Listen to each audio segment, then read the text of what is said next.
আজি এওঁৰ অফিচিয়েল কিবা এটা কাম আছে কাৰণে ডিব্ৰুগড়লৈ আহিছে আৰু গাড়ীখন লৈ অকলে আহিবলৈ টান পাই যে আৰু সেইকাৰণে জোৰ কৰি কৰি মোকো লৈ আহিছে। মই সেইকাৰণে আগতেই চুক্তি কৰিছোঁ, ডিব্ৰুগড়ৰ বজাৰত মোক ভাল কিবা এটা কিনি দিব লাগিব, তেতিয়াহে মই যাম। এওঁ হ'ব বুলি কোৱাত ল'ৰাক স্কুললৈ পঠিয়াই আমি দুটা এয়া ডিব্ৰুগড়লৈ আহিছোঁ।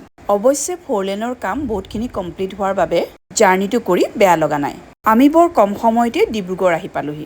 ডিব্ৰুগড় আহি পায়েই এওঁ চিধাই আহি এখন ৰেষ্টুৰেণ্টত সোমোৱালেহি। ভোক লাগিছে বুলি কৈ প্ৰথমতেই 2টা বাৰ্গাৰৰ অৰ্ডাৰ দিলে। সেইখিনি খাই উঠি আকৌ 2 প্লেট চিকেন ফ্ৰাইড ৰাইচ।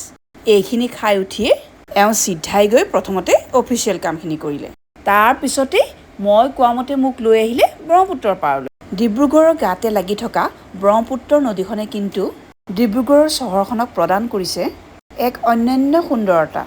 এই মহাবাহু ব্ৰহ্মপুত্ৰৰ পাৰত থিয় হ'লে মনত এনেকুৱা ভাৱ আহে, ইয়াৰ পাৰত বলি থকা মৃদু বতাহজাকৰ লগত দুহাত প্ৰসাৰিত কৰি যেন নিজকে বিলীন কৰি দিম।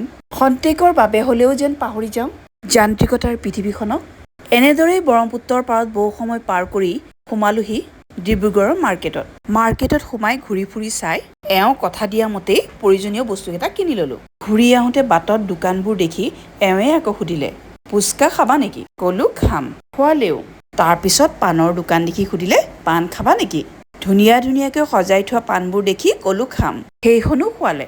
সেইখন খাইহে বুজিলোঁ মানুহৰ মুখখন যে 4 আঙুল মেলিব লাগে বুলি কয়, সিমানেই মেলিব লাগে।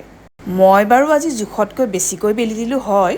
বাৰু যি কি নহওক, ফূৰ্তিত কেতিয়াবা এনেকুৱা হৈ যায়। বাৰু যি কি নহওক, দিনটো আমি দুয়োটাই একেলগে অকলশৰে ফূৰ্তি ফাৰ্তা কৰি ডিব্ৰুগড়ৰ পৰা শিৱসাগৰলৈ আমাৰ ৰিটাৰ্ণ জাৰ্ণি ষ্টাৰ্ট কৰি দিলোঁ।